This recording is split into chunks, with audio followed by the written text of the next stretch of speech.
Welcome to the Track Cluster Research Day, the Future of Health. This is the third time that we're doing this annual event, and we really couldn't be happier to have you all here with us today. This event was organized by people who all live, work, and play and participate in community on the unceded, ceded, and traditional territories of the 203 First Nations, along with 38 Métis chartered communities, each of which possesses their own unique traditions and history here on this land that we now refer to as British Columbia. We acknowledge the importance of the Truth and Reconciliation Commission of Canada's call to action, the United States Nation Declaration of the Rights of Indigenous People, and the BC Declaration of the Rights of Indigenous Peoples Act. In all of our work, we are committed to ensuring that Indigenous women's rights to health and safety and equal opportunity to participate in a manner that recognizes and respects Indigenous cultures and traditions. I'm personally joining you from Vancouver, which is part of the unceded homelands of the Coast Salish peoples and the traditional territories of the Musqueam, Squamish, and Tsleil-Waututh First Nations.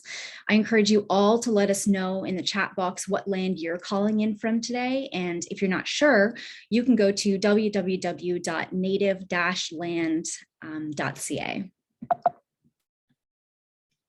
Today, we have a number of awesome sessions for you. After my welcoming remarks, we're going to navigate over to the Slack workspace where we're going to have a 1-hour poster session.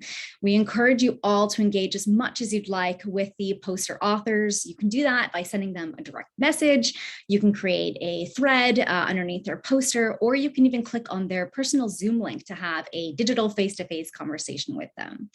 Pay attention to which posters you really like the most, because at the end of the day, we're going to be asking you to fill out a survey so that we can award 2 People's Choice Awards for the poster presentations.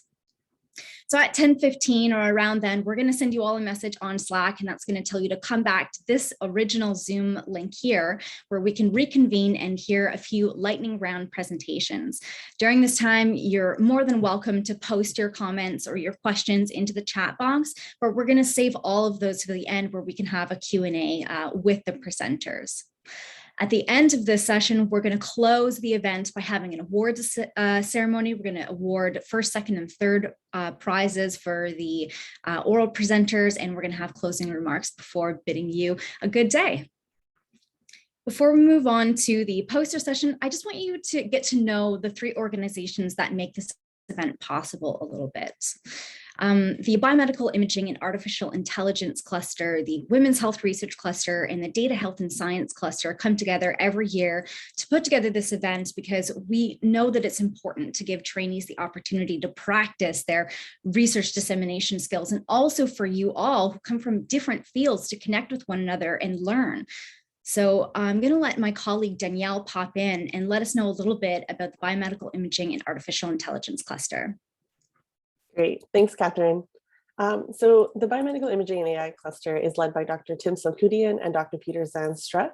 BMI AI is a multidisciplinary and multi-institutional team of over 50 researchers and clinicians developing groundbreaking AI solutions with vast amounts of data from multimodal, multi-scale biomedical imaging. I'm also here to represent the Data Science and Health Cluster, which is on the next slide. Thanks, Catherine. So the Data Science and Health Cluster is led by Drs. Anita Pilepu and Dr. Teresa Sang. Data Science and Health, also known as DASH, is working to harmonize health data access in BC. We envision the development of a harmonized data ecosystem that can accommodate multimodal and multidimensional data. Our members are applying data science to health to improve diagnosis, treatment, and prevention of diseases. Thanks, Catherine. No problem, Danielle. And so I actually am the network manager for the Women's Health Research Cluster.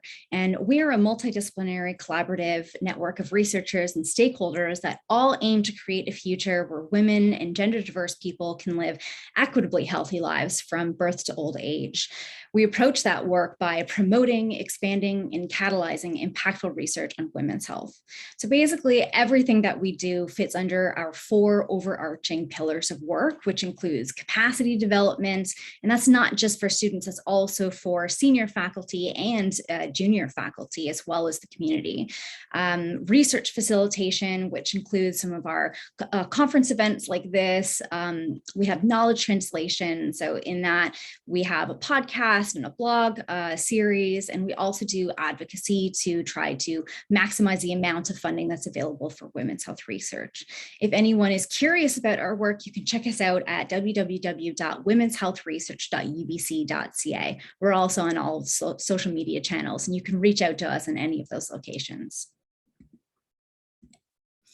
So we're actually a little bit ahead of schedule. We're 5 minutes ahead, but I think this is a good time for us all to move over to Slack channel. So I just want to make it absolutely clear that it's okay for you to leave this Zoom meeting right now, because we encourage you to click on other people's Zoom meetings to jump in and to chat with them. I'm going to be here though in this Zoom meeting the entire time. So if you have any questions, you can reach out to me on that. The event organizers, myself and Danielle, are also going to be on the Slack channel. So if you have any questions about what's going on there, you can have a look at the left-hand panel, and it says, I think it's like help ask an event coordinator. You can send us a DM. But yeah, why don't we all navigate over there, and then around 10:15, let's all come back over here for our lightning round presentations. Have a great time, everyone.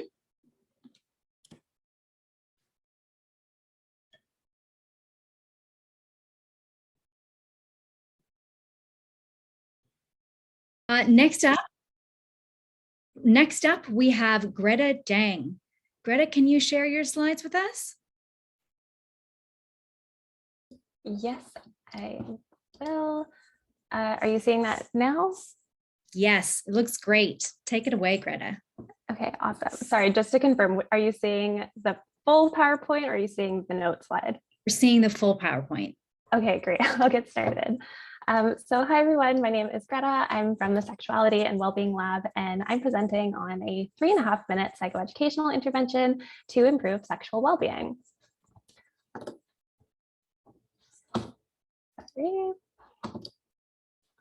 So sexual well-being includes factors like sexual desire, frequency, and satisfaction. And it's an important aspect of relationship satisfaction as well as overall quality of life. Yet over 50% of individuals in long-term relationships report that they're sexually dissatisfied. Extant research on this topic has predominantly focused on factors associated with declining sexual well-being, but it's just as important to identify factors that can promote sexual well-being. And one such factor is mindfulness. Mindfulness can simply be described as the non-judgmental awareness of the present moment. And recent evidence has found that a psychoeducation-based mindfulness intervention is effective at improving sexual well-being among individuals with sexual dysfunction. However, these existing interventions can be quite time and resource intensive for both participants and the administrators. And so what we wanted to do with the present study was test whether a much briefer psychoeducational intervention on the benefits of having mindful sex could effectively bolster sexual well-being in a community sample, that is, a sample that does not have significant sexual dysfunction. So we recruited a sample of 179 participants from Prolific, which is an online crowdsourcing platform for scientific research. We targeted our recruitment to equally represent men and women. Most of our sample were cisgender, heterosexual, and in mixed sex relationships. To be included in our study, participants had to be at least 18 years old and in committed and sexually active romantic relationships of at least 3 months. Our participants responded to measures of sexual well-being, including satisfaction, desire, and distress. We also used a measured attention to sexual cues, including positive sexual cues, like focusing on pleasure during sexual activity, as well as negative sexual cues, like focusing on feelings of inadequacy. The sexual mindfulness measure is used to specifically measure mindfulness within a sexual context or during sexual experiences. And we also used a measure of sexual consciousness, which refers to a trait-like tendency to be aware of one's sexuality. So our participants completed 3 surveys over a 2-week period. In the first survey, our experimental participants additionally viewed a brief video on the benefits of mindfulness for sexual well-being. This video includes tangible strategies to encourage participants to practice mindful sex, such as turning off devices to eliminate distractions or describing what you're feeling out loud to your partner in the moment. 1 week later, we invite participants back to complete our measures again. In our experimental condition, also view a PDF brochure, which summarizes the same information that they received in the video the week beforehand. We wanted this to act as a booster session to refresh that information in participants' minds and prompt them again to try out those mindful sex strategies. Finally, we invite participants back 1 week later to complete our outcome measures one last time. So did it work? When we look at group differences, we found that participants who viewed our mindful sex video had significant enhancements in overall sexual satisfaction and sexual desire after just 1 week. They also showed significantly greater attention to positive sexual cues and decreased attention to negative sexual cues. Looking at just the effects of our brochure, we again found that those who received our psychoeducational materials reported greater overall sexual satisfaction, and we also began to see a group difference in trait sexual consciousness favoring our experimental group. When we look at our intervention overall and the effects that were maintained over time, participants who received the intervention report greater overall sexual satisfaction, paid more attention to positive sexual cues, and had higher levels of sexual consciousness. We did not maintain a lasting effect for sexual desire, nor did we see any group differences over time in regards to sexual distress. But remember, we're looking at a sample that does not necessarily have high levels of distress or sexual dysfunction in the first place. So our participants viewed a 3.5-minute video and a summative brochure on the benefits of having mindful sex and showed significant enhancements in sexual well-being relative to controls who did not receive this information.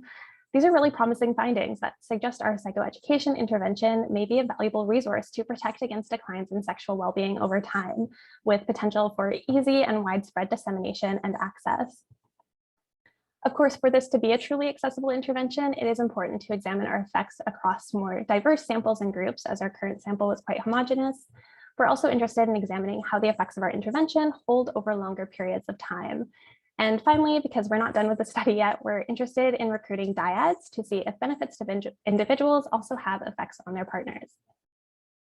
And that brings us to the end of my presentation. I hope you're excited. We are, and thank you for listening.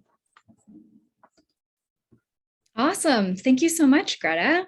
I have some questions for you, so I will wait until the end. And this is actually a great time to remind everyone that if you have some questions, please pop them in the chat. We'll get to them at the end of this session.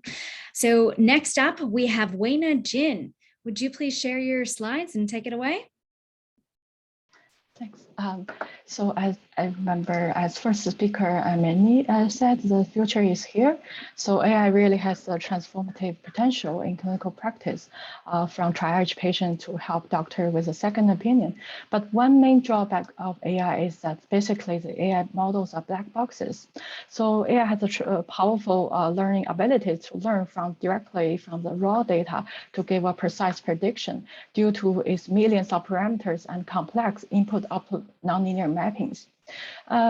Because this nonlinear mapping is very complex, the decision process is very difficult to understand by the human, even by the AI developers. So we can imagine such a non-transparent property of AI can cause problems in clinical utility, in clinical use. For example, when doctors think one case is a tumor, but AI predicts this is just a pneumonia. So what do we do when AI and the doctor don't agree with each other? Another scenario would be the doctor wants AI to provide more justification on one case.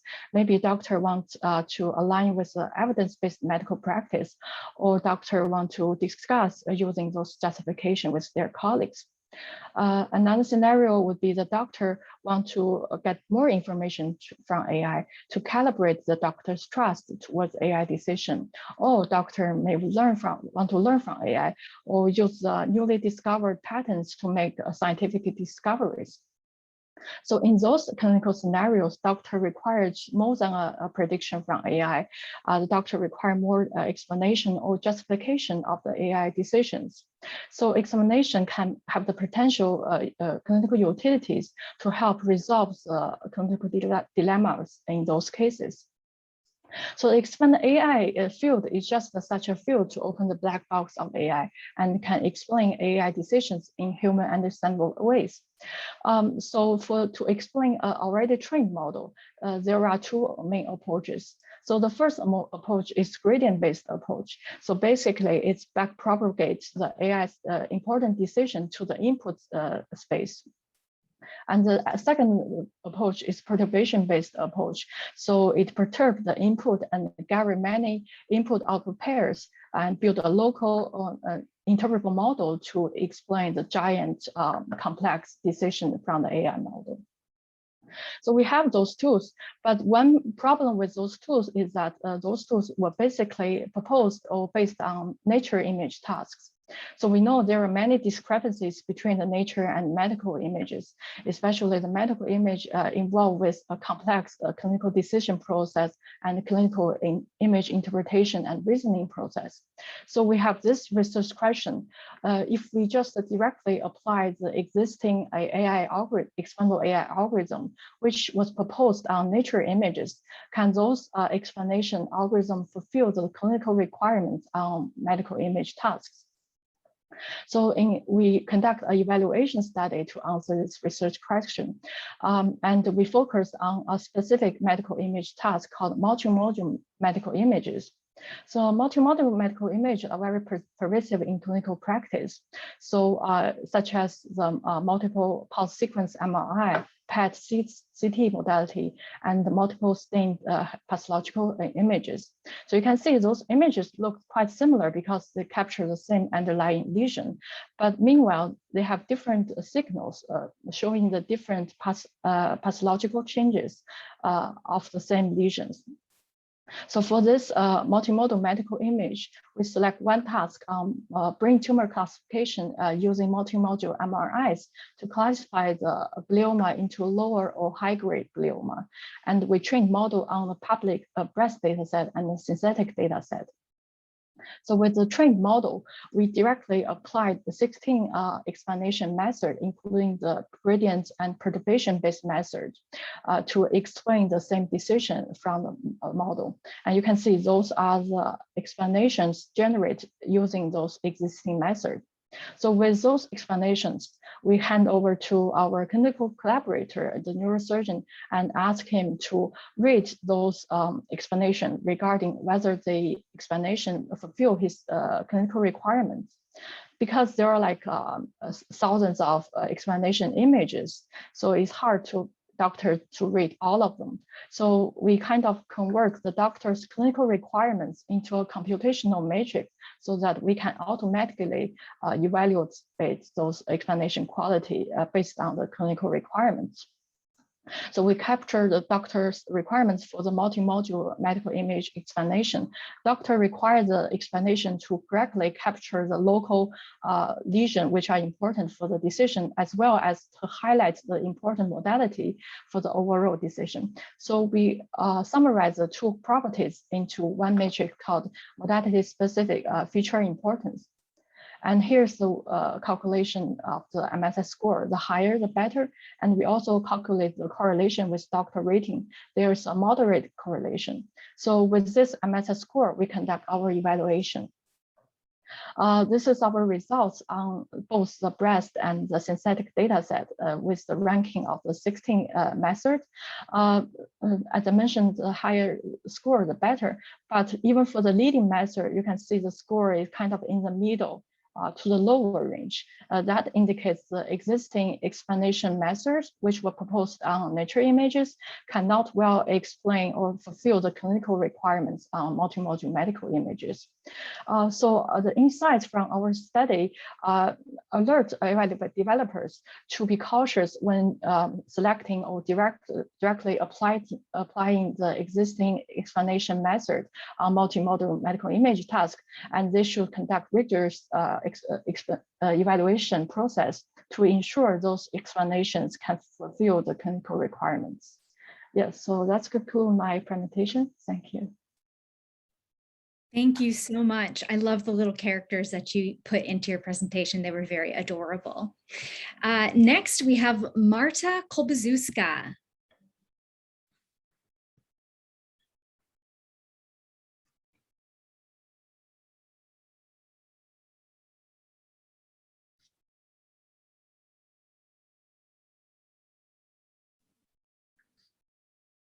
Hi, Marta. Hello.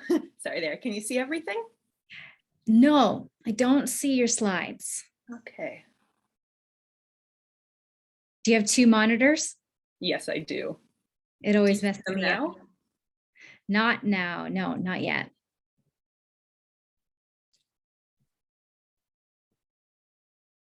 There we go. There we go. Now we see it. Thanks so much, Marta. Yeah, sorry about that.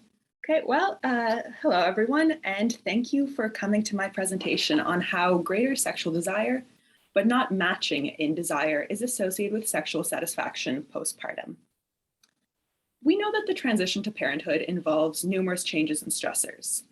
Parents undergo various biological, social, and psychological changes, and these can impact their sexuality. And in fact, nearly half of new parents report declines in their sexual and relationship satisfaction postpartum compared to before pregnancy. A similar pattern holds for changes to sexual desire.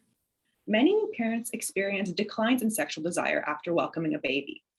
And when it comes to sexual desire, one issue that arises is that of sexual desire discrepancies, or differences in levels of desire between partners.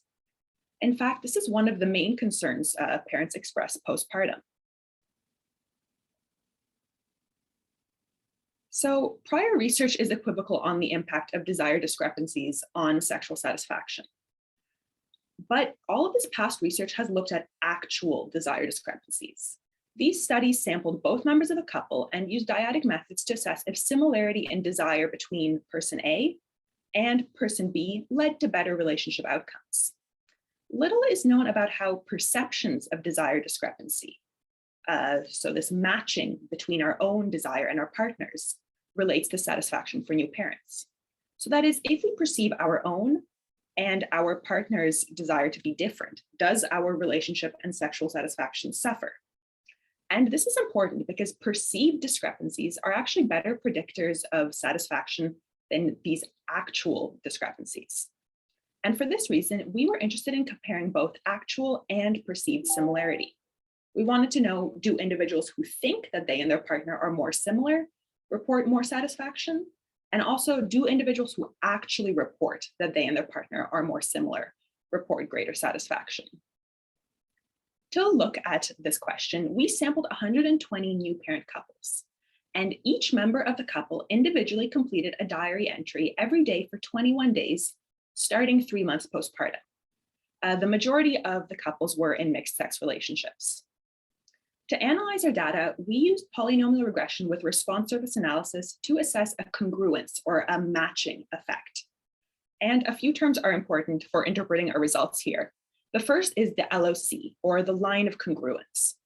And the LOC reflects cases where values of X and Y match perfectly at all levels of the scale. So -2 is matching with -2, 0 is matching with 0, etc.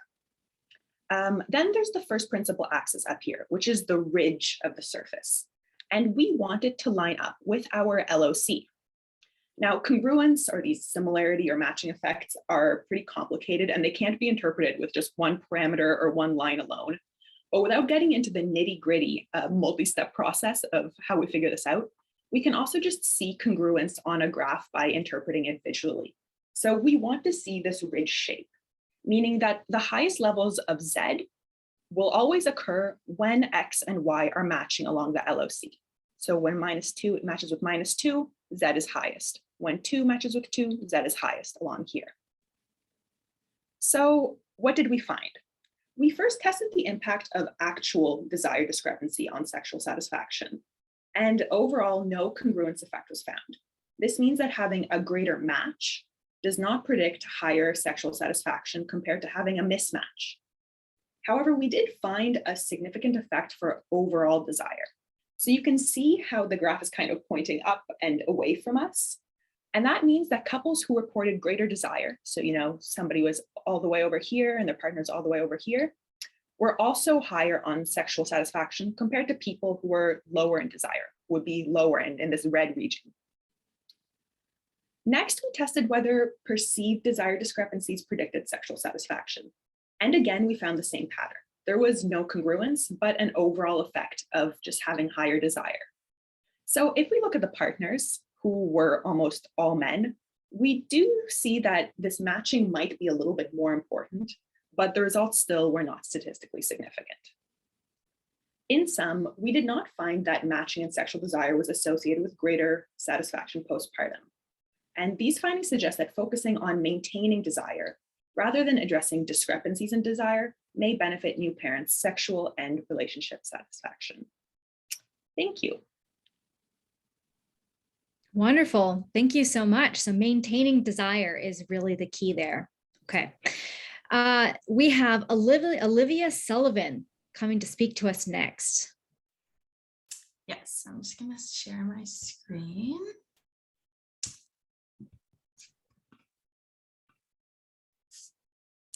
And then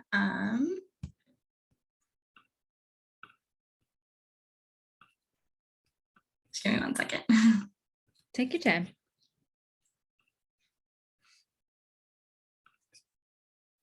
Perfect. Can you guys just see the slides now? Yeah, looks great. Okay, awesome. Okay, so hello everyone. My name is Olivia Sullivan, and my talk today is titled How Early Life Gut Inflammation Impacts Brain Microglia and Neurodevelopment. So my research primarily focuses on the gut-brain axis, which is a bidirectional link between the central and enteric nervous systems of the body.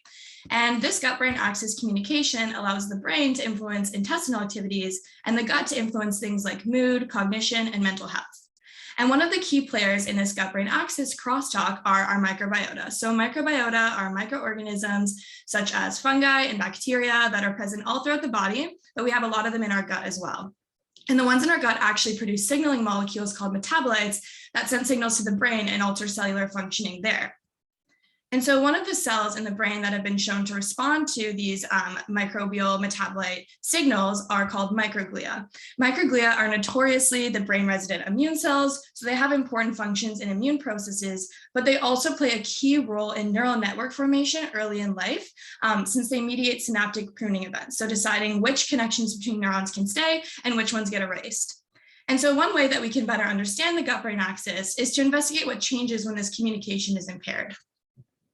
And that's exactly what we see in disorders or diseases of the gastrointestinal tract, such as inflammatory bowel disease.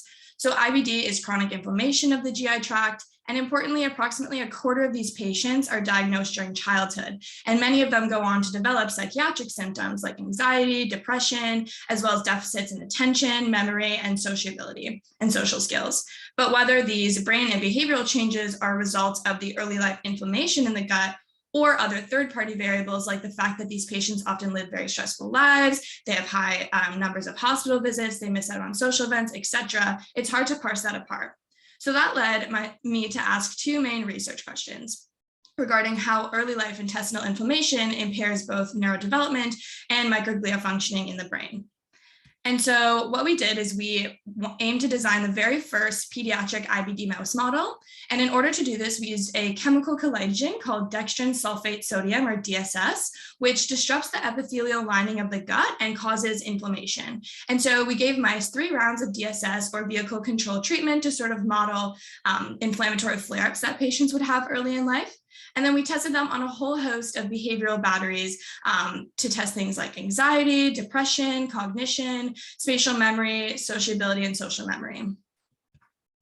And so our pediatric IBD mouse model shots allowed us to see a whole host of physiological changes in these mice. So we saw changes to the microbiota, specifically decreased short-chain fatty acid producers. And in conjunction with that, we saw a differential abundance of short-chain fatty acids. And we also, which are signaling molecules, I should add, and also decreased colon length. And so we were capturing some of the physiological signatures of pediatric IBD, but we also wanted to see if this early life inflammation would influence neurodevelopment. And it turns out that it does. So we saw that early life gut inflammation actually impaired performance on a task of social memory.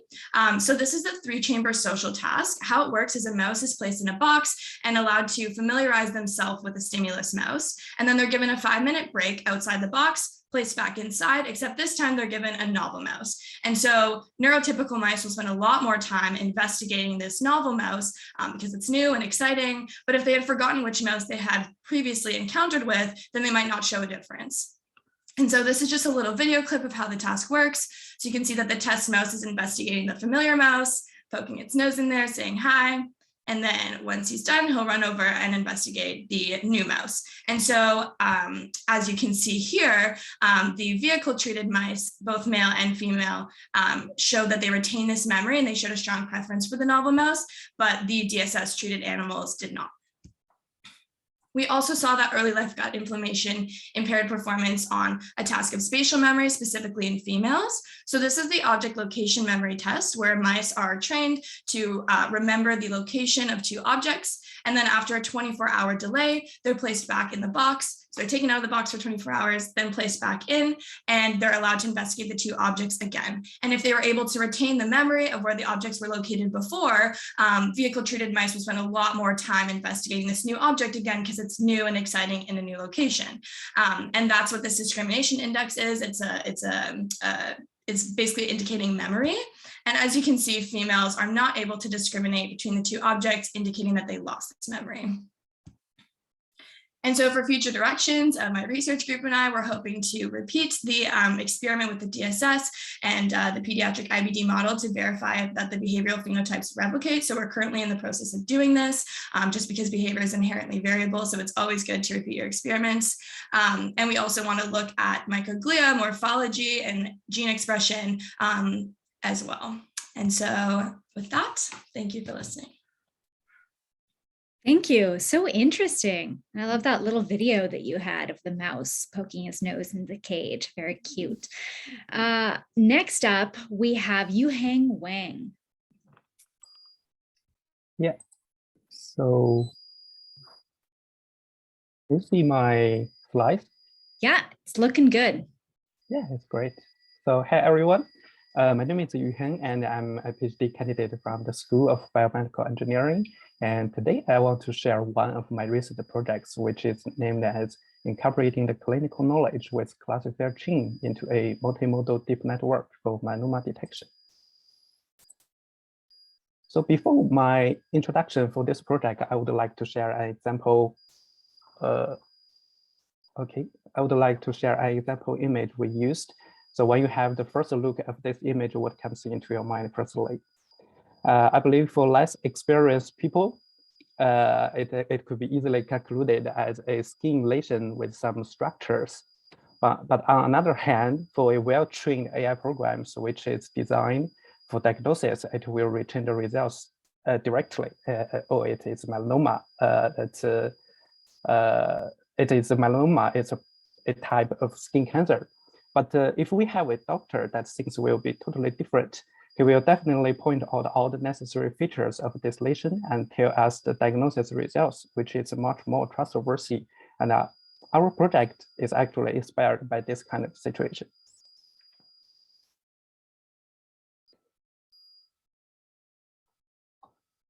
Okay, so let me start from the background part.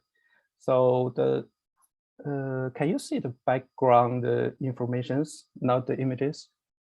Just the images right now. Oh, I think it's not quite stable. Can I reshare the screen? Of course, go for it. Yes, thank you very much. I think it's quite not that stable.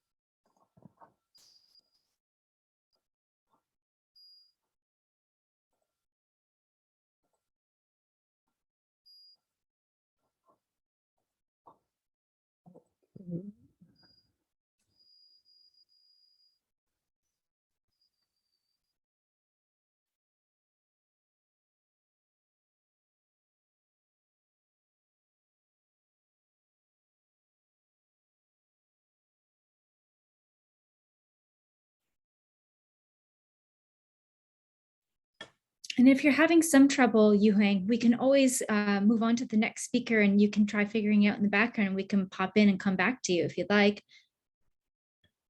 So just 1 minute?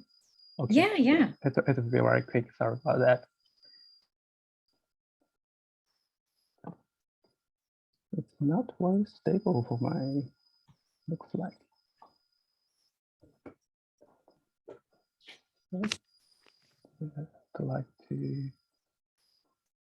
Yeah, you could also show it in this view if you like too. You can make that screen a bit bigger, and you can scroll through like that.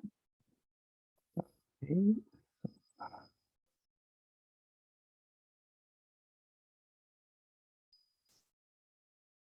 So does it work? Yeah, we can see your screen and we see the image. Yeah, that's great. So we got this image. So sorry for delay. That's okay. So before I introduce my projects, I would like to introduce some background information. So the skin cancer is one of the most common types of malignancy for the fair-skinned population. And while the dermoscopy images is a type of non-invasive in vivo imaging technique, which is generally used to visualize the morphological information of a skin lesion. And generally, as we are using more and more cell phones and digital cameras, the general clinical images also could be regarded as additional information for the multimodal analysis.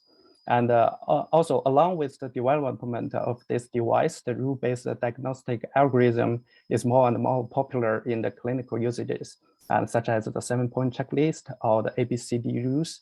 And in recent years, deep learning networks has given impressive performance, but there are still some limitations because it lacks of interpretability and it looks like a black box approach.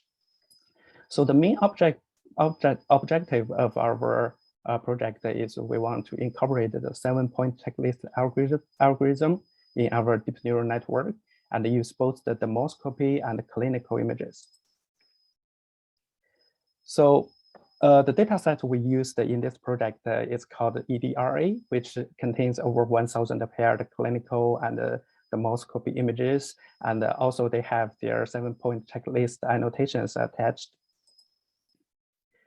So our workflow structure could be indicated in this figure. So we firstly derived the clinical images and the dermoscopic images as the input. Then we use the deep learning network for a feature extraction. And then we applied our designed clinically constrained classifier chain for the prediction of melanoma. Then we got the prediction as the output.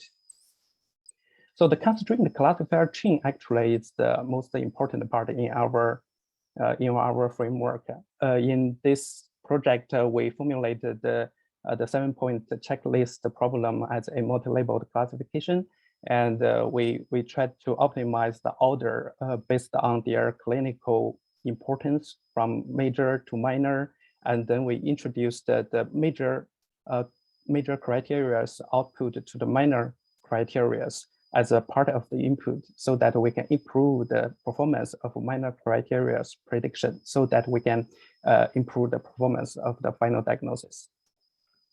So from the results part, we have achieved an average accuracy of 81.3% for the average accuracy of melanoma and all 7 criteria, and which is outperformed than all other state-of-the-art results in the literature part.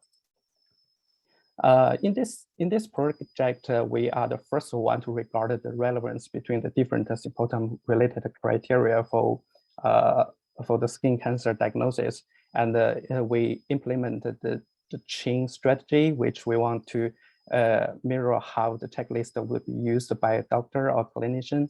And since we optimize the order and we also use the multi-modality information with improved results, we want to give a better interpretation and want our framework to be more easily to accepted by the doctors and all other clinician usage. So here I want to appreciate all the members that participated these projects, and I also attached a QR link to our peer-reviewed publication. Feel free to scan it for more information and leave your messages. Thank you very much. And sorry for all the inconvenience caused by my computer. No worries, Yuheng. We've all been there. We've literally, probably all of us on the call have experienced the same thing before, so it's totally fine. But thanks so much for your presentation. As we heard from Minnie at the beginning, lots of students are interested in learning about that topic, so thank you for that. Moving on, we've got Vince Bacarag.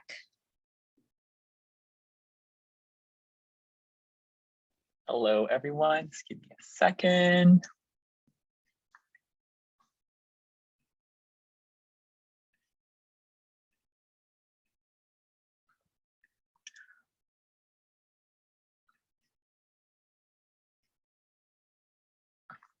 Perfect. Can you guys see my screen? Yeah, it looks great. Amazing. All right. Good morning, everyone. My name is Bacarag. I'm a fourth-year undergraduate student in the Cernia lab, and today I'll talk to you about my honors thesis assessing the two-hit hypothesis. How does a two-hit immune activation affect the microglial gene expression in the rat brain? So in humans, perinatal infections are associated with increased risk in developing a neurodevelopmental disorder, but it's not known how these infections can lead to increased disease risk later in life. What is known is that the immune system plays a vital role in its development. Previous research in mice has shown that perinatal infections with E. coli during a critical time point, then later in adolescence, had hippocampal dependent learning and memory deficits compared to its controls. Thus leading to this two-hit hypothesis where you have one hit of infection in a neonatal state and then later in adolescence would manifest into a neuropsychiatric disorder in adulthood. So the cells that are responsible for these immune activating events are the microglia, the resident macrophages of the brain. In addition to the macrophage responsibilities, they're responsible for shaping and fine-tuning neural connections, which involve the tight regulations of cytokine expression. Microglia make up approximately 10% of the cells in your brain and are long-lasting and self-renewing, suggesting that early life effects on microglia during brain development can have long-term consequences that extend into adulthood as well. It is thought that when they're activated during a critical developmental time point, they become primed and exacerbate this expression in response to a subsequent immune activating event, leading to the overexpression of these, right? As you can see right over here, compared to a normal gene expression as described here. To mimic this bacterial infection in the lab, we used lipopolysaccharide or LPS, which is a component of the cell wall of gram-negative bacteria. And there are so many different kinds of second hits as well, besides infection, such as stress and drugs. And one recreational drug that is commonly used by teenagers is cannabis. Cannabis is a mixture of THC and CBD, and its users have increased risk in anxiety disorder, depression, and schizophrenia in adulthood, even if the use of cannabis is stopped. However, only a small portion of users display these neuropsychiatric symptoms, which suggests that all these people are predisposed to have them. With that being said, my hypothesis is that early life immune activation by LPS combined with a secondary challenge of cannabis in adolescence enhances the cytokine gene expression in brain microglia. So this is the experimental design. So we used rat models were used, and at P4, a critical window for microglial priming, the rats were injected with LPS or PBS, which is a control. And then starting at P25, they were exposed to cannabis via a strawberry milkshake once a day for 5 days for a chronic treatment, or once a day for 10 days for a chronic treatment. And then at P35, their brains were collected and then dissected to isolate the hippocampus. And then we did RT-qPCR, which is used to measure gene expression of the cytokines. So these are the results for the acute exposed rats. So there were no significant sex differences, and so I separated them. For both females and males, LPS at P4 increased IL-1 beta expression at P30, as seen here. And cannabis alone did not change the gene expression at all, since there's no significance in both males and females. But most interestingly is that male rats treated with LPS at P4 had a decrease in IL-1 beta expression with acute exposure to cannabis, which was the complete opposite of my hypothesis and potentially good news if you use cannabis at all. But this trend was not seen in females. And for the chronic exposure of cannabis to rats, there was no sex differences, so I collapsed all this data together. Again, LPS at P4 increased IL-1 beta at P30, and although not significant, there was this trend where cannabis, or cannabis alone did not change the expression over here. And although not significant, there was this decreasing trend where cannabis attenuated the P4-driven IL-1 beta expression in both sexes. To conclude, cannabis alone does not increase IL-1 beta gene expression. And contrary to our hypothesis, rather than enhancing the gene expression of IL-1 beta, it actually decreased it in males, but not in females after acute exposure to cannabis. And this similar trend was seen at chronic exposure across both sexes. Some future directions is to do more gene expression measurement in other pro-inflammatory genes candidates, and then perform morphological analyses on these microglia after treatment of LPS and cannabis. And I'd just like to acknowledge everyone at the CERNIA for the molecular biology work and everyone at the Winsky Lab that did most of the rat work. Thank you, everyone. Thanks so much, Vince. And what a fun little picture that you had with your lab. I love that. I want to take that with my team too. All right, next up we have Rojit Singla.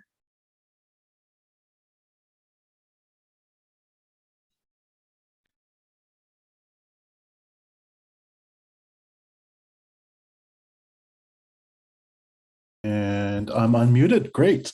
Good morning, everyone. Thank you for having me, and I'm delighted to be part of a really fun group of individuals here. I'm presenting some recent work we've done on really measuring your kidneys using ultrasound and trying to automate that process.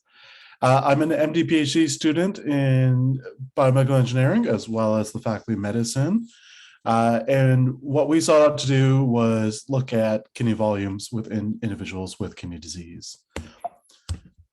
For those of you that aren't aware or familiar with chronic kidney disease, it's a chronic disease that impacts about 1 in 10 Canadians, as well as 1 in 10 adults globally, that is driven primarily by diabetes and hypertension and results in a decline in kidney function. What primarily that is, of course, making urine, but the kidney also has roles to play in blood pressure regulation, hormonal regulation, calcium, and a few other aspects of life. And so quite the multitasker and quite an organ we don't want to see decline in any form or manner.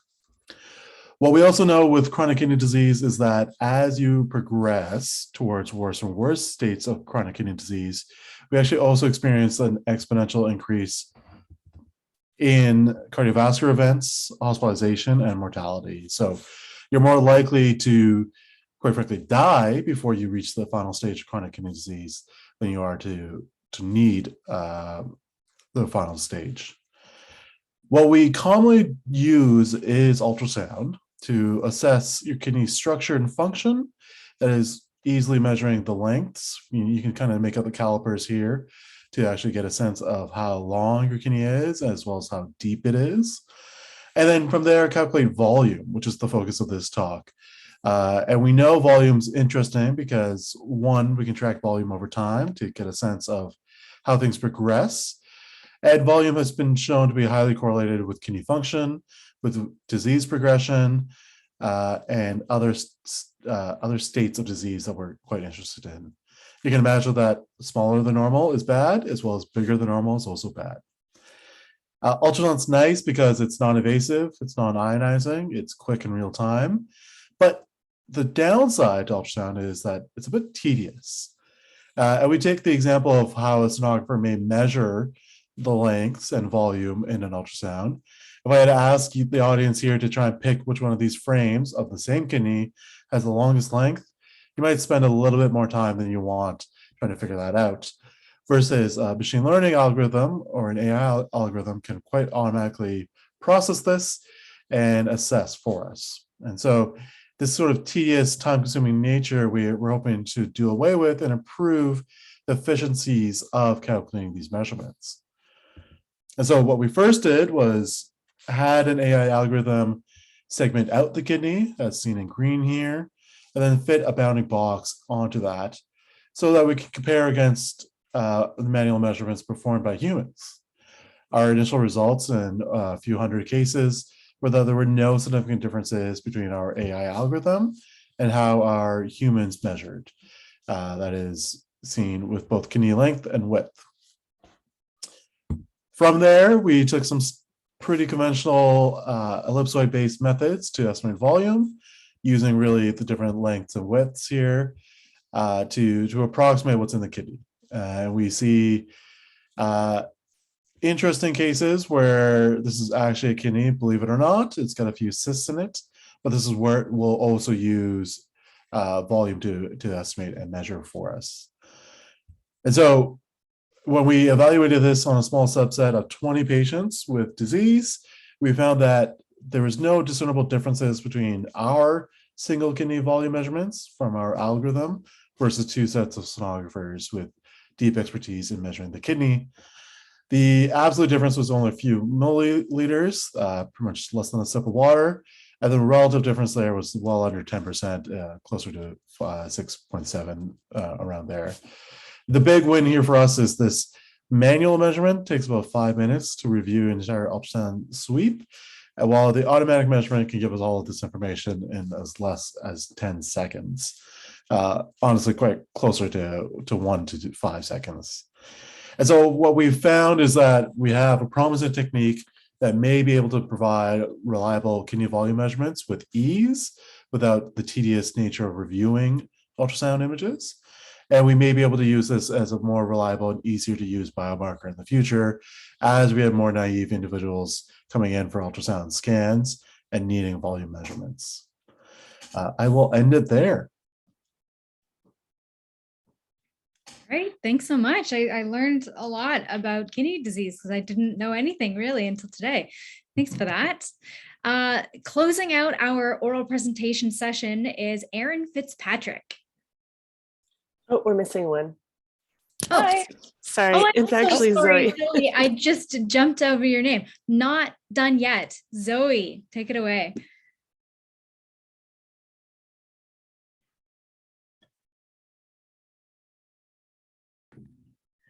Hi. My name is Zoe, and today I'll be presenting on automated placental abnormality prediction with a two-stage neural network architecture, so more machine learning. So diving right into the background, the motivation of the study is associated with the importance of the placenta. As we know, the placenta is very important. It's essential for fetal development and maternal health. It provides nutrients, regulates waste exchange, and is also responsible for transferring antibodies to the fetus. Diseases related to placenta include preeclampsia, eclampsia, HELLP syndrome, and intrauterine growth restriction. These represent the top 3 leading causes of maternal and fetal morbidity and mortality, and it's also what I'll be focusing on today. There's been a lot of work done in this field in the past with the hopes of identifying placental disease early in the course of pregnancy in order to treat and prevent unfavorable outcomes. However, what makes this goal very challenging is the lack of identifiable clinical features in patients with placental disease. There often aren't any signs of preeclampsia until the 3rd trimester, which, as you can imagine, is quite late in the disease's course. Currently, the decision to investigate a patient for preeclampsia is largely clinical. Women are only investigated for preeclampsia if they display suggestive signs or symptoms, such as persistent headache, blurry vision, changes in urine, and high blood pressure. When we do investigate a patient for preeclampsia, our investigations usually include specific blood work, urinalysis, and a physical exam, all of which contain features that can be diagnostic for preeclampsia. However, as I previously alluded to, these diagnostic signs only appear late in the course of pregnancy, and these investigations that we use to find these signs are not part of routine prenatal care. On the other hand, ultrasound imaging is completed in almost all pregnant women in the 1st and 2nd trimester. Current clinical guidelines for 2nd trimester preeclampsia screening developed at the BC Women's Health Center involves X-ray assessment of parameters such as echo texture and placental dimensions, which is completed by specialized radiologists. Radiologists are really good at detecting minute abnormalities and detecting which clinical patterns they need to look for in imaging. But there's 2 problems associated with these clinical screening guidelines. First of all, ultrasound imaging and assessment is very subjective. It's very operator dependent and requires assessment by subspecialty radiologists, meaning that it's very limiting for patients who don't have access to tertiary care centers. The second issue is with the accuracy of the algorithm, which is only at about 65%. So with all this in mind, the goal of this project is to provide a quantitative physician aid tool to decrease subjectivity, increase clinical accuracy, and provide access to screening in low resource areas. So our plan on how to accomplish this goal is to use deep learning algorithms to analyze features found on fetal ultrasound scans. Our scans are from the BC Women's Hospital and Health Center. So now quickly going over the technical details of how we developed this model. First, we take as input a fetal ultrasound image. This goes through the first stage of training consisting of automated placenta segmentation. This is where the placenta is extracted from the ultrasound image using a convolutional neural network, which in simple terms is a series of matrix multiplications that extract certain features from an image. In this case, a feature to extract is the placenta. This extracted placenta is then used as input for the second stage of training. This is where the second convolutional neural network comes into play, and this will find placental features that are correlated with either positive for placental disease or negative for placental disease. So at the end, the output of our model is a prediction of fetal placental disease, either healthy placenta or diseased placenta. Now moving on to results. Here on the right, you see a table of our numerical accuracies with different convolutional neural networks. As you can see, our dual stage neural network with EfficientNet performed the best with an accuracy of about 81%. Interestingly, EfficientNet also happens to be the newest neural network that we tested. It was developed in 2019. But what's important to note is that our model performs significantly better than the current clinical algorithm, which I previously mentioned is at about 65% of accuracy. Another subset of our results that I wanted to highlight are the imaging features that we found from running our convolutional neural networks. This is shown on the left, and it's kind of like a look into the brain of a convolutional neural network. It shows what the neural network is looking at in order to classify the placenta as normal and abnormal. In this figure, the regions highlighted in red are indicative of the regions that the neural network thought was most correlated with placenta disease.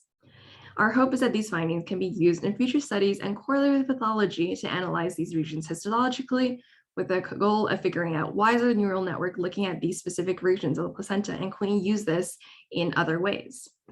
So that's a quick run through of what we've done so far in this study. In terms of next steps, our first step moving forward is to standardize the data used in our study. Currently, the data set that we've used consists of ultrasound images obtained from a variety of views and different ultrasound machines. So the goal is to control for a specific view, a specific machine, and decrease variability between different data points. Next step after that is to expand our study to include lower risk patients, which would better test our model's capability as a screening tool. Like I mentioned at the start of my presentation, our hopes for this project is for it to act as a high fidelity screening tool in low resource areas and provide an opportunity for earlier investigation and closer monitoring for patients that require that type of care. So this would hopefully bring us one step closer to our goal. So that wraps up my presentation. Thank you all for listening, and thank you for everyone that helped me throughout this process. Wonderful. Thank you so much, Zoe. Okay, now let's do this. Erin Fitzpatrick, take us to the end. Hi, thank you. Okay, let me just share my screen. Okay, can you guys see this? Yep, looks great. Fantastic. Okay, great. So my name is Erin Fitzpatrick. I am a master's student in clinical psychology at UBC in the Sexuality and Wellbeing Lab. And I'm so thrilled to be presenting to you guys today on how access to sexual health information in the perinatal period is linked with higher postpartum sexual well-being postpartum. So what is sexual well-being? Sexual well-being is a multifaceted construct that encompasses a variety of different aspects of our sex lives.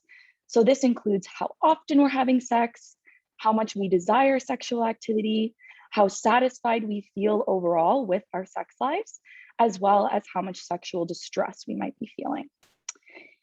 Now, it's very common for couples in the perinatal period, which is pregnancy to 1 year postpartum, to experience significant problems with their sexual well-being during this time.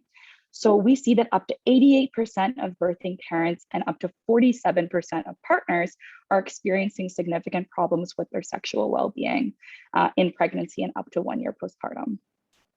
Yet, a study in the early 2000s, which is our only current source of this information, revealed that less than 20% of couples receive any information from healthcare professionals about changes to their sexuality during the perinatal period.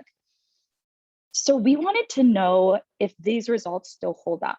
how much information are couples currently receiving from healthcare professionals about changes to their perinatal sexuality, as well as what is the actual link between the amount of information that they are receiving and their sexual well-being. So what impact does that information actually have on their sex lives? So to answer these questions, we recruited 99 mixed sex couples between 0 and 12 months postpartum, and they independently completed one online survey that assessed the amount of sexual health information that they received from healthcare professionals. And this could be anyone from a perinatal education class to an OBGYN to their family doctor. We also assessed their sexual frequency, their sexual desire, their sexual satisfaction, and their sexual distress. What we found is that most new parent couples still report receiving little to no information about changes to their sexuality in the perinatal period. So to put some numbers behind this, 64 to 83% of the birthing parents in our study reported receiving little to no information, and 36 to 70% of their partners also reported receiving little to no information. Now, what we found was that when birthing parents received more information about sexual health from healthcare professionals, they also reported higher sexual satisfaction, higher sexual frequency, higher sexual desire, and lower sexual distress. Their partners also reported higher sexual satisfaction, higher sexual desire, and lower sexual distress when the birthing parent received more information. In contrast, when partners received more information from healthcare professionals, they reported higher sexual distress, and their partners reported also higher sexual distress as well as lower sexual desire. So these results might seem surprising and counterintuitive given what we found for information with the birthing parent. However, we have some theories as to why these surprising findings might be the case. So perhaps once couples are learning about these potential sexual challenges that they might face in the perinatal period, they're then expecting these and tuning into them after learning about them, which may affect these their sex lives. Perhaps more likely, given that there's a very well-documented desire discrepancy in the perinatal period between birthing parents and their partner's desire, it could be that once these couples are noticing this low desire, both members of the couple are then experiencing higher sexual distress, and the partner might then be more inclined to go seek information from a healthcare professional to explain why this desire gap might be happening. In conclusion, we found that new parent couples still receive minimal information about changes to their sexuality during the perinatal period, and that birthing parents' access to more information is positively linked with sexual well-being for both partners. So this really highlights a vital gap in perinatal care that could be addressed through psychoeducation about sexuality for at least the birthing parent, given its apparent benefits. And yeah, thank you so much. I am so excited to answer any questions in the Q&A period. And if you ever want to chat more about this research or have any questions for me, you can always send me an email or find me on Twitter. And yeah, thank you so much. Amazing. Thank you so much, Erin. And thank you to all of our poster presenters as well as our oral presenters. Big round of applause for all of you doing all of that work, putting your presentations together. It's just fabulous. And I learned a lot today.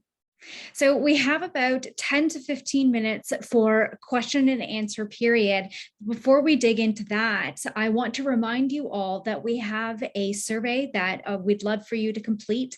It's about the poster sessions, and we're going to be using those results in order to award 2 people with the People's Choice Poster Awards. So you can find the link on our Slack channel under #general. So if you haven't yet had a chance to fill that out, please go ahead and do that now. I did receive a couple of questions behind the scenes, so I'm going to start by reading those questions out.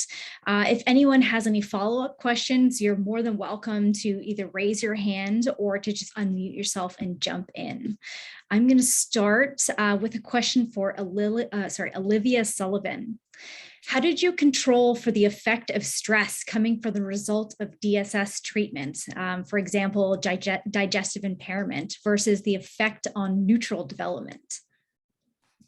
Yeah, so essentially what we looked at is we wanted to ensure that all of the animals were close to the same body weight when we started, which indicates that their feeding patterns are the same, and they are experiencing hopefully similar amounts of like digestive processing. And then also when we were giving the DSS treatments, we also gave vehicle animals actually, never mind. It was an injection, so it was in the water. Yeah, I guess it was a good thing. We should probably think about how to control for that. But we also we're looking at actually measuring stress hormones in our postmortem tissue. So that would also give an indication of if the animals had similar levels of stress. Interesting. Okay, thanks for that. Do we have any follow-up questions about that for Olivia? Okay, sounds good. So we'll move on to our next question, which is for Vince. Are there any hypotheses as to what causes the gender difference in the acute exposure phase? That is a great question. And I honestly don't really know at the moment. Something to pursue then. Yeah. Okay, well, Vince, we've got another question for you, so you can just keep your brain tuned on. How did you come up with the ages or the duration between the two periods of rats at which the treatments were injected? Could it have been affected the observed levels of, what is it, IL-1B? Yeah, so we just basically based those time periods on a previous study that it was kind of based on. So P4 is kind of similar to in a human with like third trimester, while like P25 would be similar to like a teenage age in humans. So that was kind of why we chose those developmental time points. And sorry, I think I missed the second portion of your question. The second portion of the question was just basically saying, like, could those durations or those time periods have affected the observed levels of IL-1B?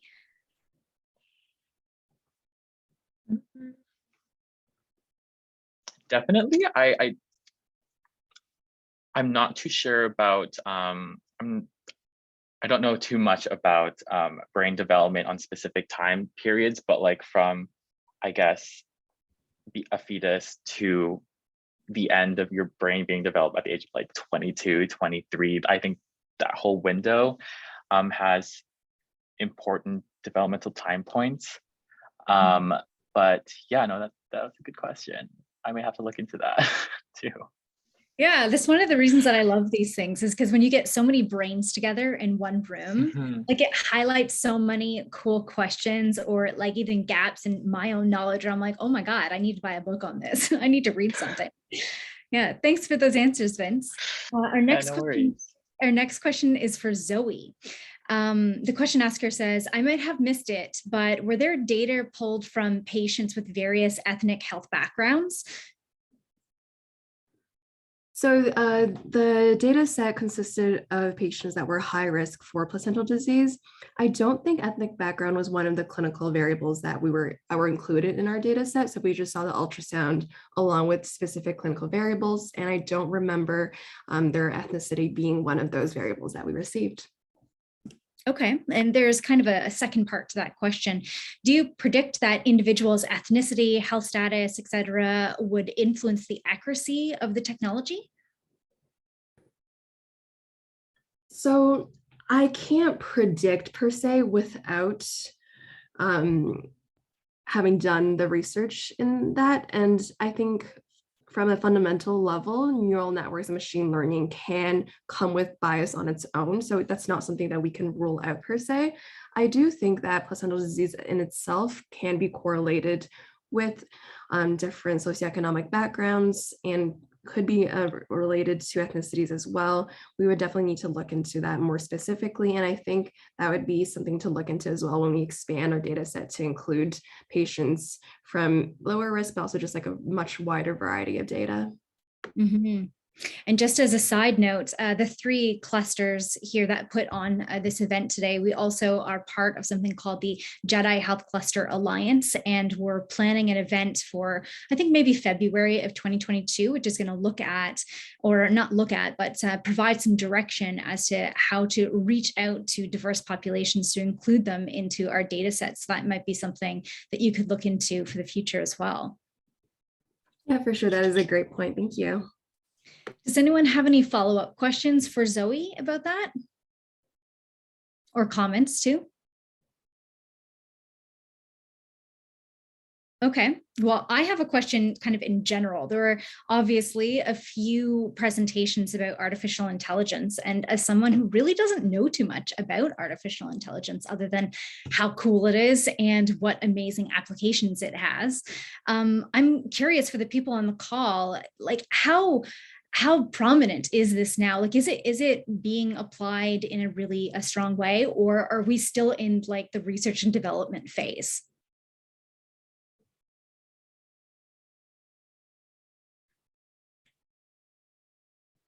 Maybe I can answer this question. So I think it's mostly in, I think there's a big translational gap from the bench to the bedside. Like currently in the research field, there are a lot of progress and different AI advances to kind of boost the performance, but we rarely see any like clinical application like already implement in a large scale relatively. So probably some like small scale FDA approved AI techniques, but not on a large scale, like pervasive scale. So yeah, so there's a lot of like translational gaps, like the data privacy, safety issue, and the interpretability, data model transparency issue. All other things are kind of big barrier challenges to really apply AI in clinical settings. Mm-hmm. And what about the cost? Is that also a barrier? The cost of, I think that's bringing up a really good topics. Yeah, actually the big AI model is kind of costly to train, like require a lot of data annotation that is also like human resources to annotate those data, like especially when we hire like the experts, the domain expert, like doctors, to train the data and to train the model. To generate those data sets, that's also big cost. So imagine if we implement in those models in the clinical settings, probably there may be some business model to like charge from the hospital or directly from the patients. Mm-hmm. Yeah, so maybe also be a cost. Oh, interesting. Okay, so it's not so much like software technology cost, but more about the training of the personnel to use the tools required to use it. Mm-hmm. Hi, so, sorry, I don't mean to interrupt. No, go for it, Zoe. Yeah, so I guess like speaking from more of a clinical point of view, I'm currently a 4th-year medical student at Queen's, and from what I've seen, from a clinical point of view, for instance, when I was on my radiology rotation, as part of the stroke port protocol, there is actually, at least in Kingston, implemented a tool that will show you areas of the brain on CT scan that are underperfused. But it's more used as a physician aid tool rather than replacing a radiologist reading the scan. It's similar to say like a CT sequence or MRI sequence where we would look into it. And oftentimes it would be like, okay, so the computer says that the brain is underperfused here, but that doesn't make any sense with the patient's symptoms of right-sided weakness. So we would overlook that. But then sometimes seeing, oh, the computer says that over here the brain is underperfused, maybe we should review that area again more closely and see if we do see any signs of a small stroke. Oh, that might make some of the participants in mini study feel a lot better, because I remember Minnie saying that the students thought that it was really important and we need to learn about this definitely in school, but they were kind of afraid that it would take over their jobs. And so I guess, Zoe, you're kind of saying like that might not happen in some cases where it's used as a tool to like augment the process as opposed to completely eliminate someone. Would you say that's right, Zoe? Yeah, for sure. I'm only a 4th-year med student, but from my experiences so far, I see AI in at least my lifetime being more of a physician aid tool that will help us see patients quicker, complete diagnoses more accurately rather than replacing physicians. Mhm. Very cool. Okay, so at this point in time, I think our survey has ended. So if you're a judge on the call, if you haven't yet sent our team your scores for the oral presentations, please do that now. Danielle, I'll just wait right now on Slack to see what the final scores are. And while I'm waiting, I do have another question actually for Rojit. So you mentioned in your presentation that like the size and the volume of the kidneys are utilized in order to determine, whether it's diseased or not. I'm wondering if there's any sex differences in that sort of symptomology. Yeah, it's a good question. We do see a small amount of sex differences, nothing substantial as far as disease progression goes. We see a bit of a difference between your left and right kidney, actually, just because of some of how your vascular structure is connected there. But as far as we've seen thus far, no real differences. Future work and work that I'm meant to be doing pretty much right now is looking at the subgroups there of different ethnicities, different genders, and different ages, and seeing where our algorithm underperforms or overperforms, and seeing if it's skewed towards one. And you can imagine that our population's predominantly of one gender and one ethnicity, that perhaps our algorithm itself is skewed towards overperforming on those individuals compared to others. So yeah, I always wonder about that too, is like the symptoms for a heart attack, for example, like in the media, we hear so much about, you're going to have like some pain in your left arm, cramping in your chest, things like that. But we know from the research that actually does that sex difference, disaggregated, statistical analyses, that isn't the predominant symptomology for females. So I always kind of wonder, like, when we arrived to that conclusion, there's not too much of a difference in the kidneys. You might be totally right. I have no idea. As I said, I just learned about, kidney disease from you really today. But I wonder if we went back, like what number of participants would be male versus female, and as were the results sort of sex disaggregated. That would be interesting for me. Yeah, it's a fair point, I think. And it's true largely for most of medicine, is that it's been very skewed, regardless of how you look at it. In the kidney field, what we commonly use for our blood work measurement for kidney function has been estimated glomerular filtration rate, or EGFR. And historically, that's used a race coefficient. It was designed in the States. There's a correction factor, essentially, if you're African American. And that's been permeating throughout our literature and our research. And in recent years, we've started moving away from that, or ignoring that to some degree. So really evaluating the differences there. But yeah. That's why we have all of you here, like the young investigators of our time are the people who are really going to change the future. So that's really fascinating to hear. Thanks for that, Rojit. So we're just waiting on a couple of judge scores right now. But I actually would like to turn my attention to Greta and your project. I know you said that you were really investigating, I think, same-sex couples, or was that, I'm so sorry, that may have been Erin. Yeah, sorry, Greta, that was Erin's project. You investigated same-sex couples, and I was just wondering if any research has been done. Oh, sorry, no, you did mixed-sex couples, and my question is wondering, has anyone ever done same-sex couple investigation? So we did recruit mixed and same-sex couples, and it ended up being that a lot of mixed-sex couples came into this research, and the same-sex couples ended up either being filtered out for attention check reasons, or the partner not completing the survey. However, we do have this data for couples in pregnancy as well. So how does information impact their sexual well-being in pregnancy?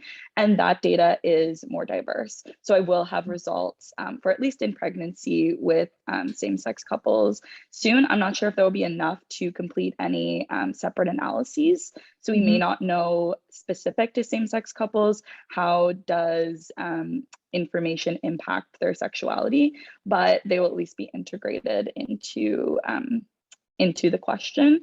However, as far as I know, there is no information specific to same-sex couples on this question. So, but that would be so interesting to know, because we know that this information is really lacking for just heterosexual couples. So I can only imagine how bigger that discrepancy is for same-gender sex couples.